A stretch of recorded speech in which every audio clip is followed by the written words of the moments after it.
Hi all, అందరికీ నమస్కారం అండి. ఈరోజు మరొక టేస్టీ పచ్చడి అయితే తీసుకొచ్చేసాను. వంకాయ పచ్చడి అండి. ఫస్ట్ ఆయిల్ వేసుకోండి. 1/2 కేజీ వంకాయలు తీసుకున్నాను నేను. వంకాయలకి సరిపడా ఉప్పు అలాగే కొంచెం పసుపు వేసుకుని చక్కగా మూత పెట్టి అయితే మగ్గించుకోండి. కొంచెం ఆయిల్ అయితే ఎక్కువ వేసుకోండి, లేకపోతే వంకాయలు కంట్రోల్ చేస్తాయి అనమాట.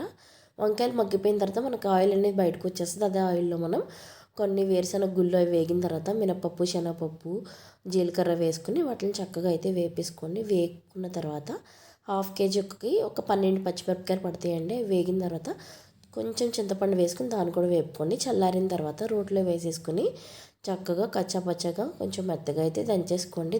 అవి నలిగిపోయిన తర్వాత మనమైతే ఉడకబెట్టుకున్న మన వంకాయలను అయితే వేసేసుకుని వాటిని కూడా దంచేసుకోవాలండి.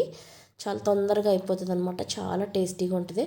ఇప్పుడు చూసారా, నా మేనకోడలు అయితే వచ్చేసింది, నాతో పాటు పచ్చడి చేస్తుంది.